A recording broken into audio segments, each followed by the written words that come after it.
Hello everyone, Catweazle here. Welcome to the channel and welcome back to our new playthrough. Yes, we're going to be playing an old favourite, which is Arkham Horror 2nd Edition.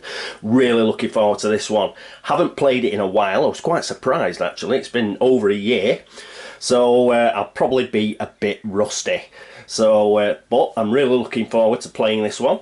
Very similar to my previous Arkham Horror 2nd Edition playthroughs, we're going to be using a scenario. Now, previously we did 10 scenarios and they were Kung Fro's introductory scenarios, and excellent they are too. I cannot recommend them enough. Bob along to BGG, download them and play them. They are excellent.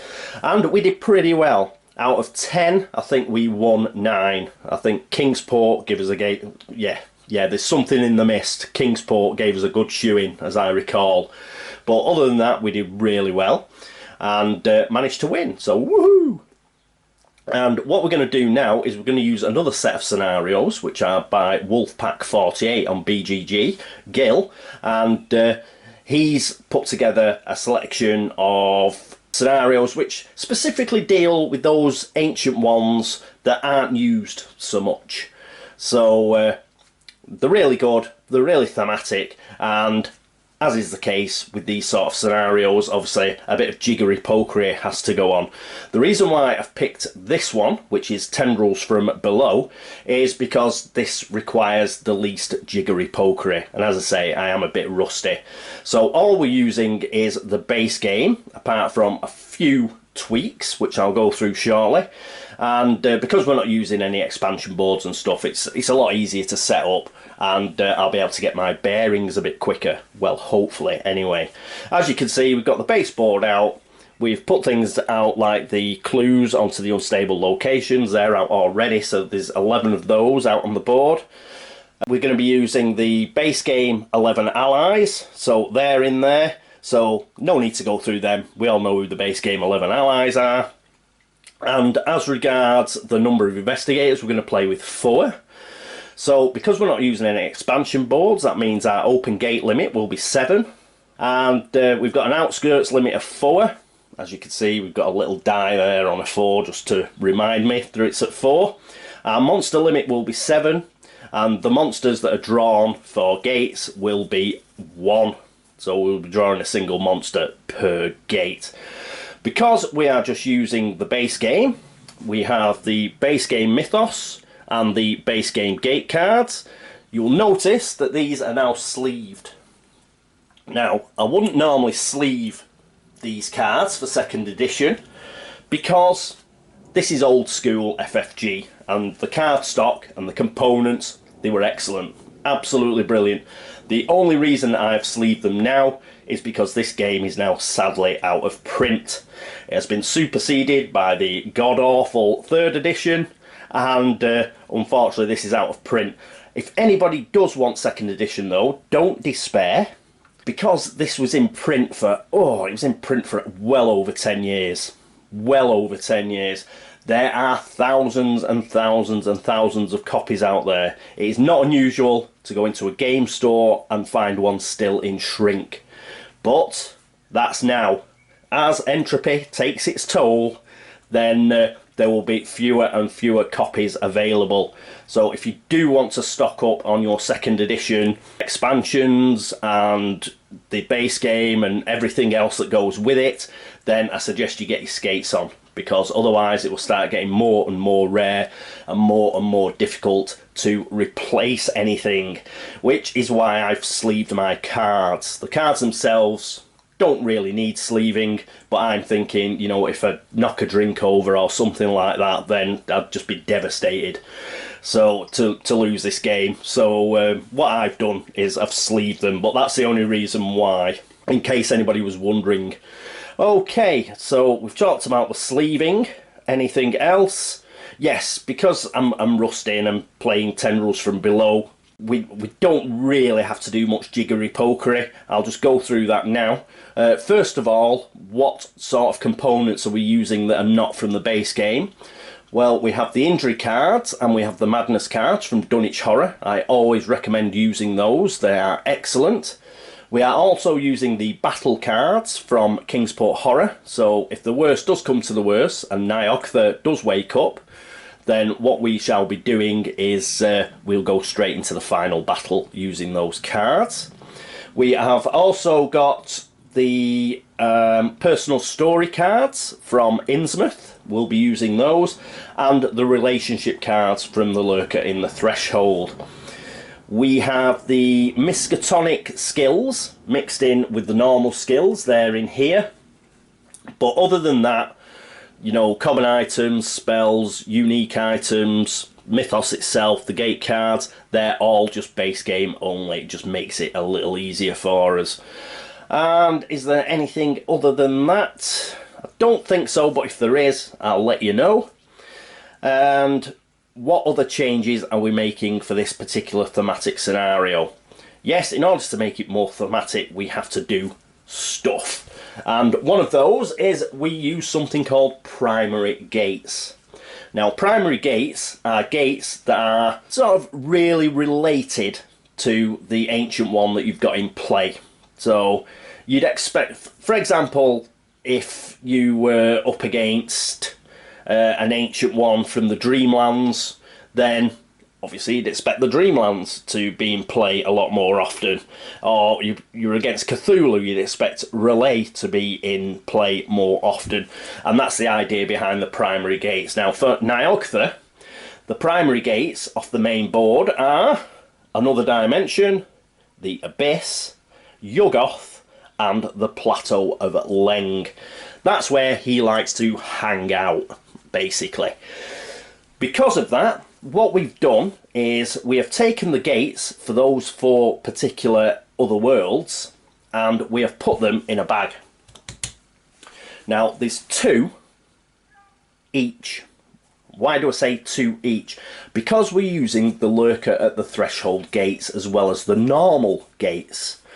So Lurker at the Threshold gates, those are the ones that do things like move around, or you get a sanity penalty if you fail to shut the gate, that sort of thing. And then you've just got the bog standard normal gates.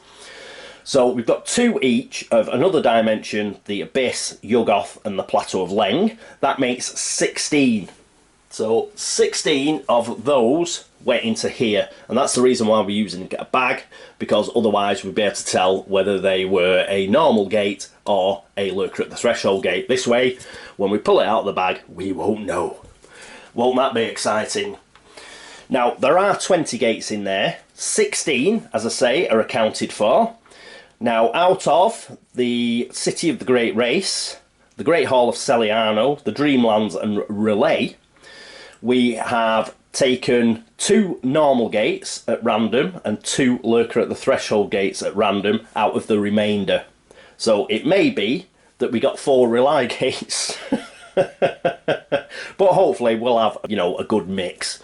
But generally, by doing this, it means we're essentially, most of the time, we'll either be going to Another Dimension, the Abyss, Yuggoth, or the Plateau of Leng. And a lot of these thematic scenarios will have primary gates. So just for Nyogtha, those happen to be the primary gates. Those were all put in here, and we'll mix them up a bit. And then at the end of this introductory episode, when we come to pull our Mythos card, we'll pull one of the gates out of here. So they're all in there.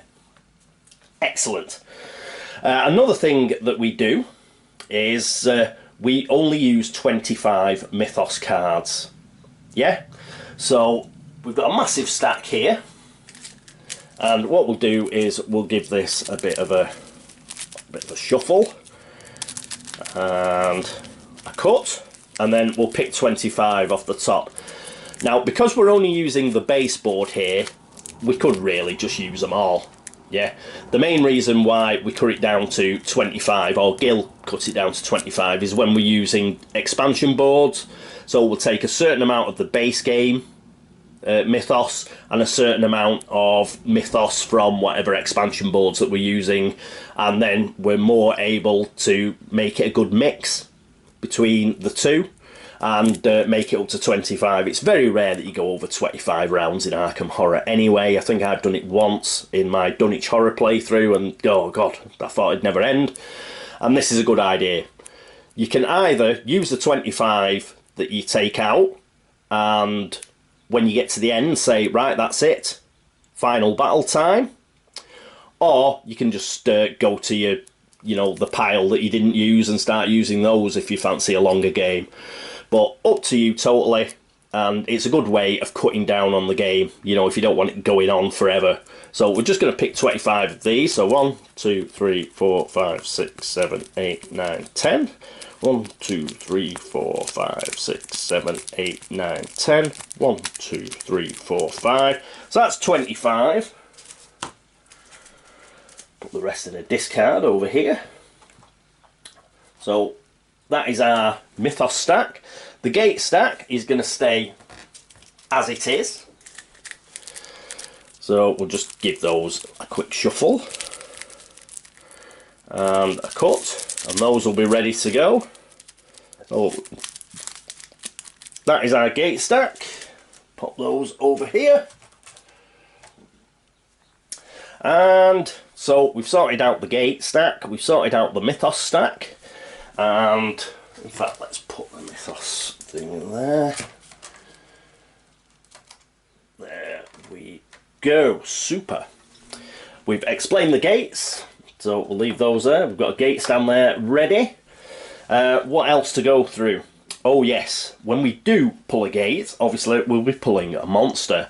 Similarly, if we get a monster surge, we'll be pulling a monster. And that is where we again have some special things that we have to do in this particular scenario.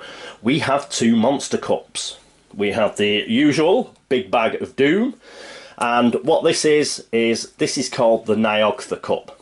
And in here we have a selection of monsters that are specific for Nyogtha, and those monsters are circle monsters, diamond monsters, hexagon monsters and square monsters.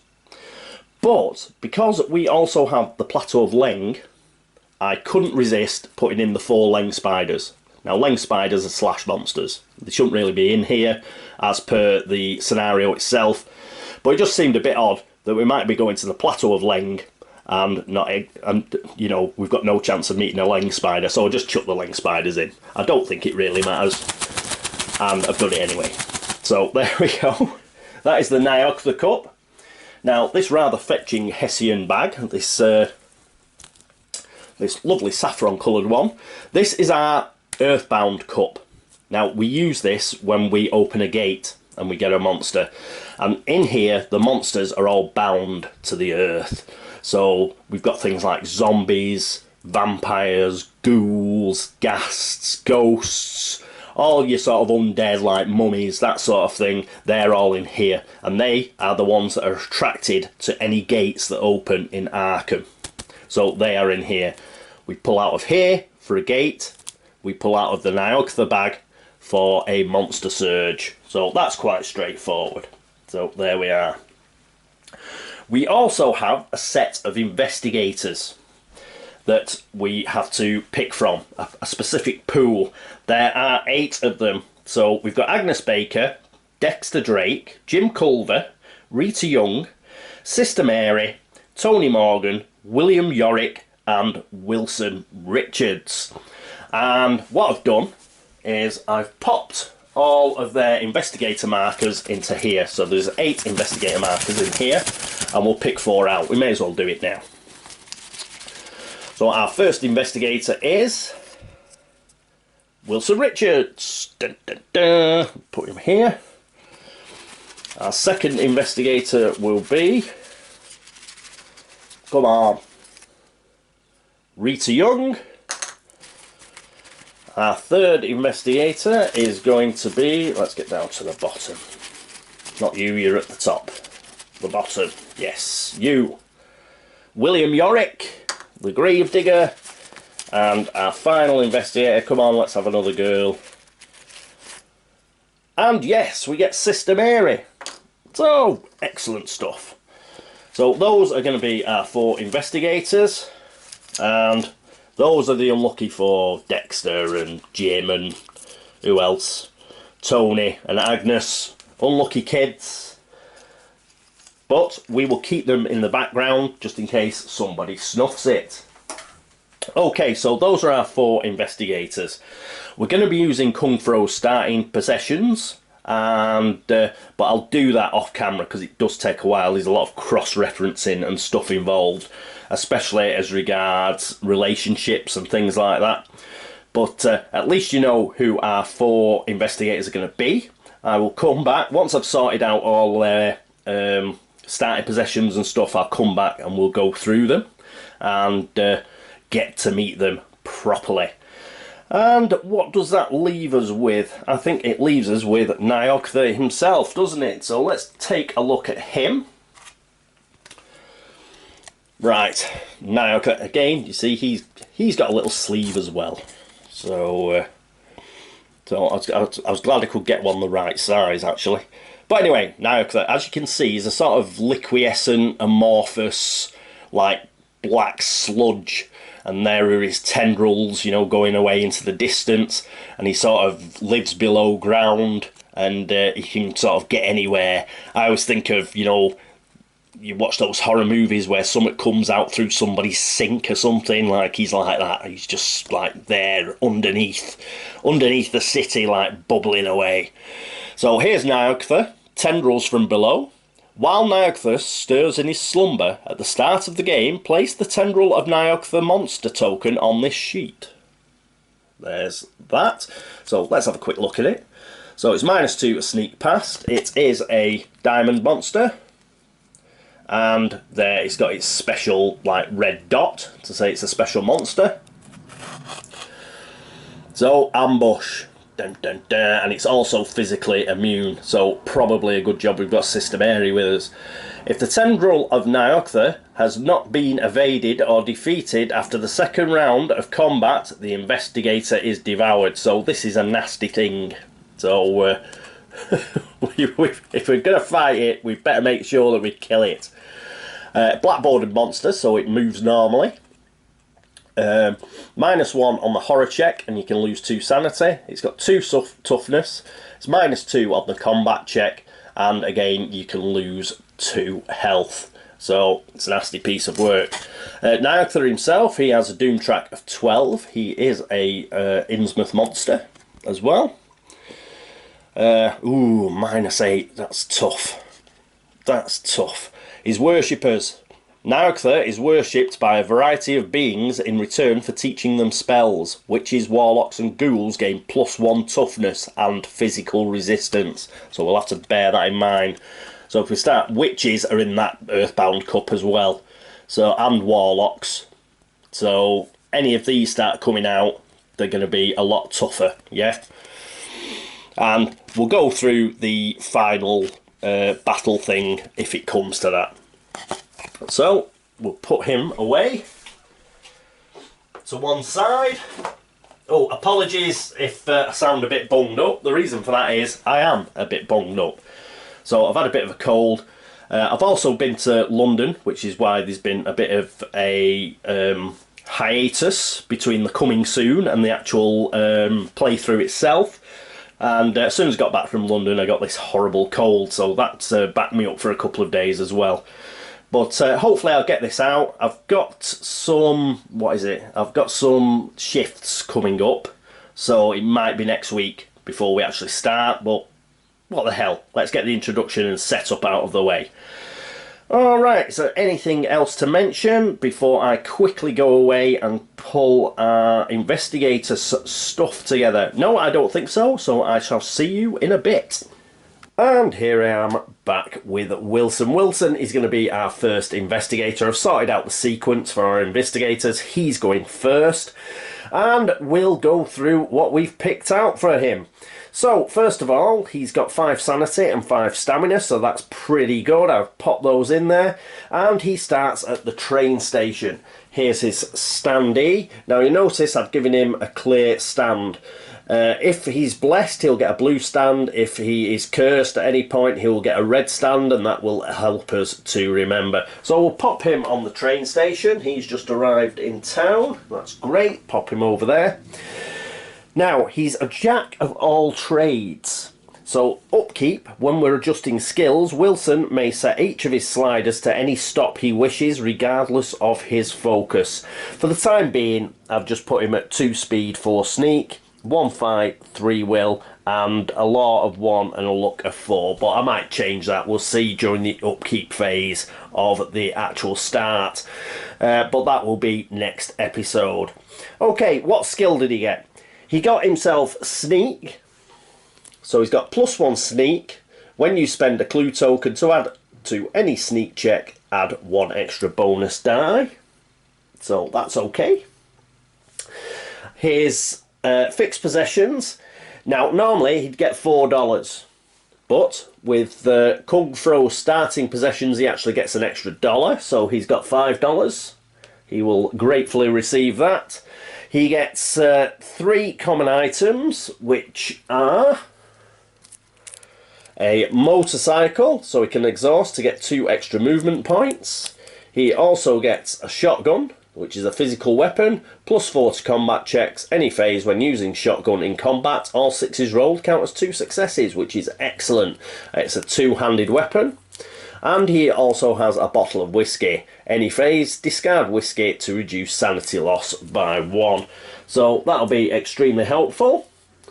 And he also got to pick 2 unique items. Now, in Kung Fro's starting possessions, he gets to pick 3, but he has to discard the one that costs the most. The third one he picked was the what was it? The Flute of the Outer Gods. Now that cost $8, so he had to keep these 2. First one is the alien statue. Movement. Exhaust and spend 2 movement points and 1 sanity to roll a die. If the die is a success, draw 1 spell or gain 3 clue tokens. If it is a failure, lose 2 stamina. So, we might look to pass this off to Sister Mary at some point.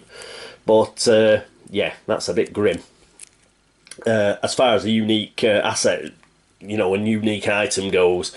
The King in Yellow isn't much cop either, to be honest. It's a tome. Movement, exhaust and spend 2 movement points to make a law -2 check. If you pass, gain 4 clue tokens, lose 1 sanity and discard the King in Yellow. If you fail, nothing happens. We'll probably look to give that to somebody who is extremely lucky. He's got 4 luck at the moment, but I might pass it on to one of the other guys. We shall see. So the King in Yellow and the alien statue are his unique items. And he also has a relationship card. He's got this relationship with our second investigator, who is Sister Mary. So they are fellow travellers. Either you or your partner may exhaust this card to gain 1 extra movement point. So he will be zooming around the board with his motorcycle. Right, and what else has he got? Oh yes, he can do odd jobs. So Arkham encounters, Wilson may gain $1 instead of having an encounter at any location, but not in an other world or in a street area. That's very useful if you go to somewhere full of horrible locations, for example Innsmouth, but I dare say it will come in at some point. And before we move on to Sister Mary, we have his personal story, so let's have a look at this. Wilson Richards. It was all that kid's fault. Wilson was a sucker for kids, reminded him of happier times, and an even bigger sucker for kids who offered him a drink of water on a hot day. The kid had it rough. Her papa was gone, not walked out, just gone, like too many people in Arkham. Her mama was looking sick and wasting away. She'd like to move away from this haunted town, but she was into O'Banion for more money than she cared to admit. Dang kids. Indeed. So, Wilson Richards. Heck of a job. Pass. If Wilson discards $15 during the upkeep phase and doesn't have a bank loan, place Get Out of Town in play. Fail. If there are 6 or more Doom tokens on the Ancient One's Doom track, place Too Little Too Late in play. So, that is what Wilson has got to do. Discard $15 if he can. He's got 5 already. So, we'll see what he can do. We'll just pop that in there for the time being. And that is Wilson Richards. I won't flick over to go through his story so far. We have done it before. And what I'll do is I'll just use it. And I'll I'll put all the story so fars in the video descriptions at some point or another, so you'll be able to read through them at your leisure. Okay, that's Wilson. Next up is Sister Mary. And here we are with Sister Mary. First thing to notice about Sister Mary is she is blessed. Hence, she has the little blue stand. So, great news. Where does she start? Surprisingly enough, she starts at South Church, so we'll pop her over there. Right, so Sister Mary, 7 sanity, which is good. That's why we may give her that alien statue, because she's got plenty of sanity to spend. And she has 3 stamina, which isn't so good. But we got lucky with the spells, as you will see. Right, so she has a special ability of Guardian Angel. Any phase, Sister Mary is never lost in time and space. Instead, if her sanity is 0, she returns to Arkham. And, well, Arkham Asylum. If her stamina is 0, she returns to St Mary's Hospital.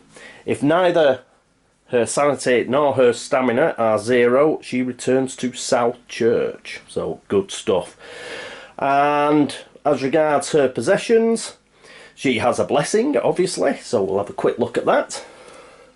So, upkeep, she'll roll a die and discard this card on a 1. She won't do that during her first upkeep, but every other upkeep afterwards. And when rolling dice, a 4, 5 or a 6 is a success. So that's what a blessing is. And she has a skill of Expert Occultist. Any phase she can exhaust to re-roll a spell check. So that will be very useful indeed. Additionally, she gets a common item, which is the cross. So, magical weapon. +0 to combat checks, but it does count as a magical weapon. +3 if opponent is undead. This will be very useful because of that Earthbound cup, and there are a lot of undead monsters in there. And she gets +1 to horror checks, which is always useful. As a unique item, she gets Holy Water. Magical weapon, +6 to combat checks, but you've got to discard it after use. And it's 2-handed. And for her spells, first of all, with using Tibbs's starting possessions, one of her spells has got to be no-handed. So the first one that I picked out that was no-handed was actually Flesh Ward, which is good because she's only got 3 stamina. So the casting modifier is -2, sanity cost is 1, any phase, cast and exhaust to ignore all stamina loss being dealt to you from one source. Discard this card if the Ancient One awakens. So that'll be very useful. The next spell that she picked was Shriveling. So a casting modifier of -1, a sanity cost of 1, magical spell, any phase, cast and exhaust to gain +6 to combat checks until the end of this combat. Brilliant. And that costs a hand. As far as her relationship goes, she already has the relationship with Wilson Richards, which is fellow travellers, but with our next investigator, which is, who is our next? It's Rita Young. She has Take Me Instead. While you and your partner are in the same location or street area, any time either of you loses sanity, loses stamina, or is arrested, cursed or delayed, the other may choose to suffer the effects instead. If the Ancient One has awakened, this card may not be used. So that is Take Me Instead. Excellent. And what else does she have? She has her personal story. Indeed. So, Sister Mary. How could this be? Had she become a modern day Job, cursed and tested in her faith? The works of dread pagan gods and heretical cults were rampant in this town. Even Father Michael was shaken in his faith. How could Mary, humble servant of God that she was, hope to persevere? Father, into your arms I commend my spirit. Mary tightened her grip on her cross and marched out into the night. If this was a test of faith, she intended to see it through. Good old Sister Mary. So let's see what she has to do. He is my shepherd. Pass. Each time an investigator is blessed, put a clue token on this card. If there are 2 clue tokens on this card, place Fear No Evil in play. Fail. If Mary gains a cursed card, place I Shall Not Want in play. Dun, dun, dun. So that is Sister Mary. We'll pop that there. Now, as far as where her focus is been put, I've given her 2 speed and 3 sneak. That may change, as I say. Fight and will is at 2 and 2, and law and luck is at 4 and 3. And we'll leave it at that for now, but I may change my mind when it comes to the actual upkeep phase of the first turn. But that's where they are at the moment. Okay, that is it for Sister Mary. Next up will be Rita Young. And here we are with Rita Young, the athlete. Dun, dun, dun. Okie dokie. So, what have we picked for her? Well, first of all, let's just go. She's got 4 sanity and 6 stamina, so that's cool. And her home is, she actually starts at the police station. So we'll pop her at the police station. And let's have a look at what we've picked for her. As a skill, she is lucky. So she's picked luck. She gets +1 luck when you spend a clue token to add to any luck check, add 1 extra bonus die. So that's good. Always nice to be lucky. We'll pop that in there. She has a retainer, which is good news. So the upkeep phase, she gains $2, then rolls a die. Discard this card on a 1. But she doesn't have to do that first upkeep, which is good. So she'll get $2 to go with the $4 that she's got here already. She also gets a couple of clue tokens, so she's sussed out some stuff already. As regards random possessions, she's got 2 common items, and the 2 that I picked out of what she's allowed in Kung Fu starting possessions were the axe. So physical weapon, +2 to combat checks, +3 if your other hand is empty. And the .18 Derringer, physical weapon, +2 to combat checks. The .18 Derringer cannot be lost or stolen unless you choose to allow it. So she's got 2 weapons, which are very useful. I think she will use the axe for the time being and not equip the Derringer, just so we get +3. She gets a unique item, and she picked out enchanted jewellery. Any phase, put 1 stamina token from the bank on enchanted jewellery to avoid losing 1 stamina. If there are 3 stamina tokens on it, discard enchanted jewellery. Now, we may trade this at some point to Sister Mary, because Sister Mary has extremely poor stamina. So I don't think Rita will be using that herself. Now, as regards her relationship cards, a relationship with Sister Mary is Take Me Instead. And her relationship to our final investigator, who is William Yorick, is Friendly Rivals. Between you and your partner, the investigator with fewer monster trophies gains +1 on combat checks. As you'll see, that means it's +1 on combat checks for Rita at the moment. And the investigator with the fewer gate trophies gains +1 on fight or law checks to close gates. There is no effect in the case of ties. So there we go, Friendly Rivals. Pop that on there. Okay, what else is there to go through? Well, let's have a look at her personal story. And first things first, she is resilient. So any phase, whenever Rita draws 1 or more injury or madness cards, she draws 1 extra card, then discards 1 of them, keeping the other. In addition, if Rita gains a duplicate of an injury or madness card she already has, the second card has no effect. What normally happens if you gain a duplicate, you are devoured. So Rita Young manages to avoid that, so that's pretty good. Let's go on to her personal story. So Rita Young, well, if the police aren't going to do anything, I'm just going to have to take matters into my own hands, muttered Rita as she walked away from the police station. These guys are dangerous. I can't believe the cops are just going to ignore them. But then, maybe they would have helped me if I had blonde hair and blue eyes. Oh, Rita, you get stuck into them. Right, Rita.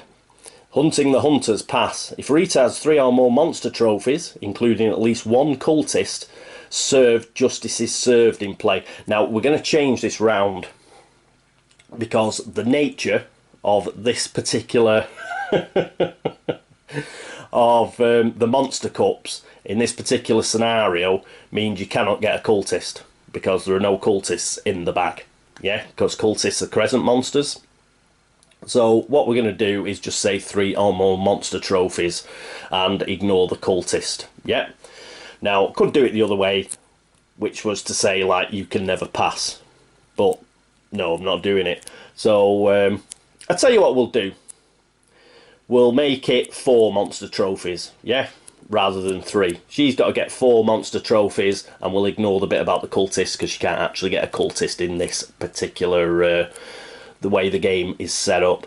The fail: if Rita is knocked unconscious or driven insane, place leave me alone in play. Yeah, so we're going to go for 4 monster trophies rather than 3, because she cannot get a cultist the way the game is set up. Okay, so let's pop that in here. That is it for Rita. Again, we're not going through the story so far on the back. I'll put those in the commentaries at the start of each video, and you can have a pleasant read. Yeah. Right, after Rita Young, it's William Yorick. And here we are with William, so let's take a look at him. Okay, so he has 4 sanity and 6 stamina, which is pretty cool. I don't know why I've put them in the wrong way around. So let's swap those round.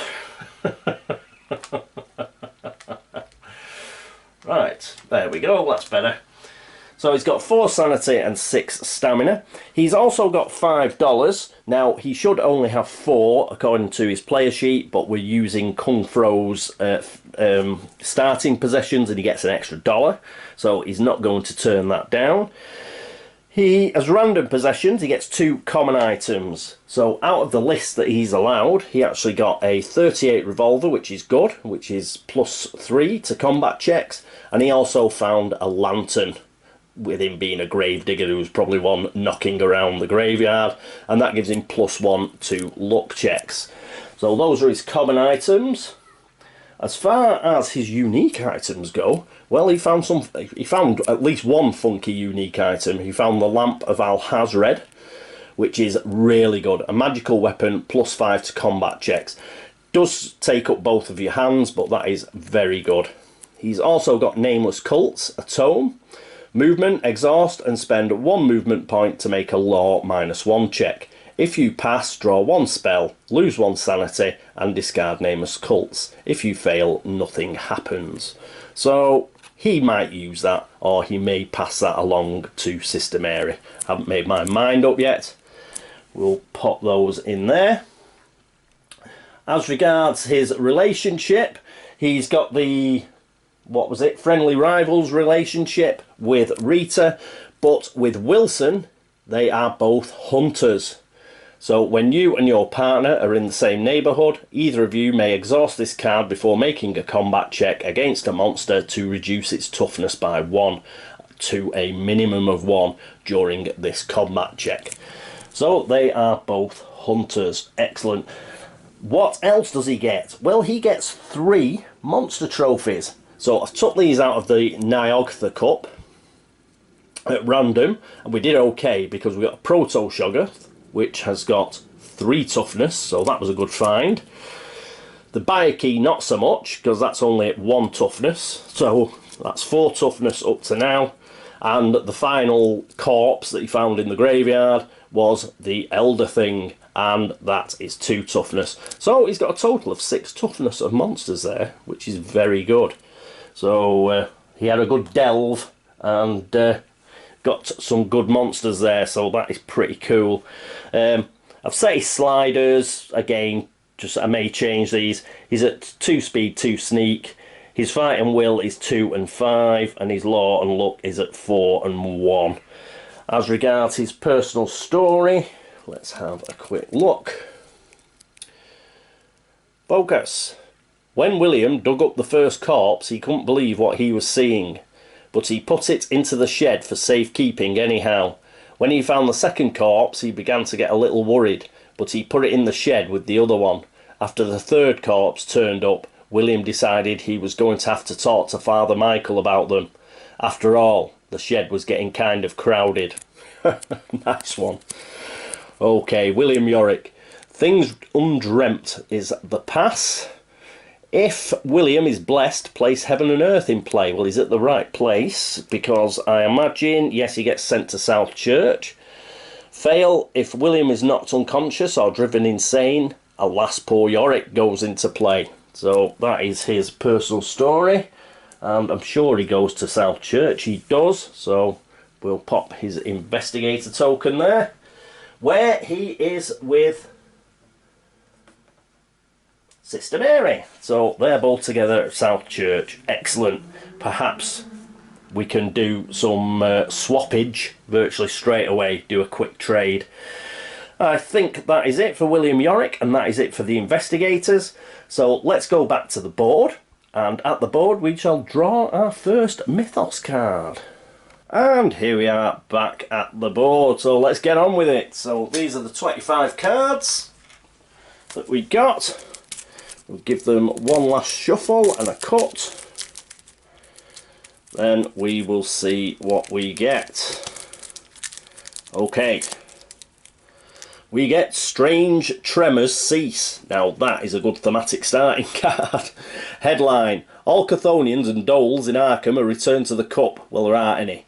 If at least one monster returns to the cup, raise the terror level by 1. Well, that doesn't affect us.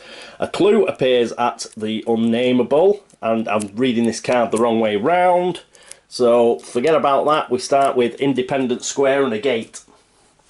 Told you it was a bit rusty. So we get a gate at Independent Square. So what are we going to get? Dun, dun, dun, dun, dun. We get a normal gate, and it is the Abyss, which is a -2 gate. Okay, right. So I'll get rid of this gate bag, put it over here. Pop that into there. We lose the clue at Independent Square, but it is going to go somewhere else. Let's check where it's going. The clue goes to the unnameable, so we've got 2 clues there.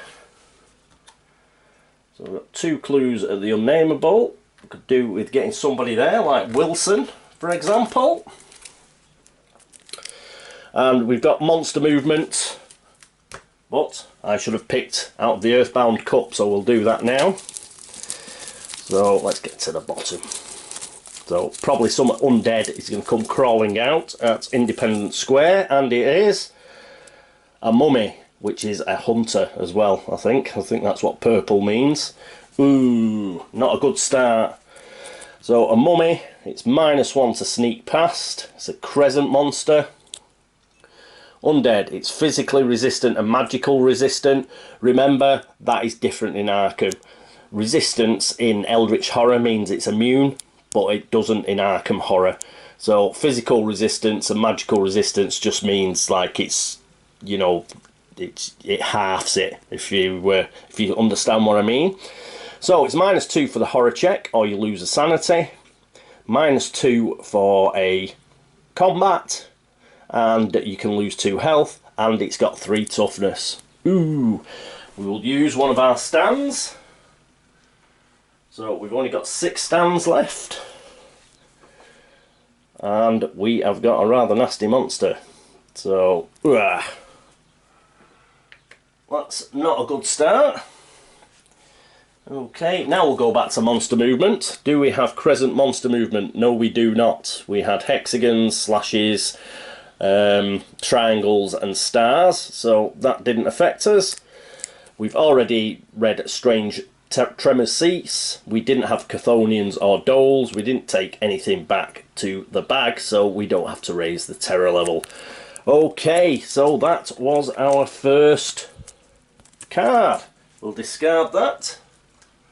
One of the other things recommended if you're going to do these scenarios is just all the cards that you discard, just keep them in a separate discard pile, and that way you will always get new cards and you'll always experience something different. So we'll do that. We'll keep that off to one side. Okay, so there we go. We know who our people are. They are Rita Young. We have, in fact, let's show them. We've got Rita here. We have Wilson, he's up here.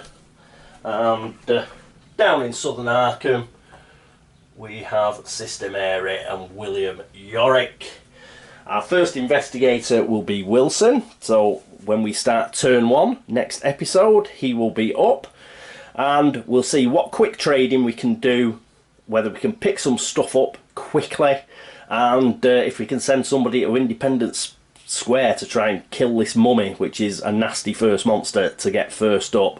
We do have 2 clues at the unnameable, so perhaps we can pick a couple of those up. And who else has got clues? I think Rita started with 2 clues, so maybe she should go there, get up to 4 clues, and then we can look to get her to Independence Square, perhaps pick up a clue on the way at Hibbs Roadhouse, and pop into that gate and try and shut it. But we can think about that until next time. As I've mentioned, I will be going on shift for a few days, so it'll probably be next week that we actually start the first episode. But I hope you've enjoyed the introduction and setup, and thank you so much for watching. Thank you for all the views, for all the subscriptions, for all the likes and the dislikes, and for all the help and support. It does mean a great deal. Thank you very much. Anybody who's going to cross to Board Game Links to upvote the site, thank you. I think we're on about 46 or something, so thanks very much. And similarly, BGG, if you do like the video threads over there, like them, drop geek gold, any of that sort of stuff, thank you very much. As ever, if I've made a balls up anywhere, Gil, if I've cocked anything up on your scenario, do let me know. And yes, if anybody else has noticed anything, I'll tell you one thing I forgot already. We have to put a doom. So we put a doom onto Nyogtha. He's at 1 doom because we have actually just opened a gate. So he's at 1 doom. I've managed to remember that. Great stuff. But anything else that I've forgotten, give me a shout. And that is it for the introduction and setup for Arkham Horror. Tendrils from Below. I hope you will join me next time for the first episode. But until then, this is me, Catweazle, signing off. Toodaloo.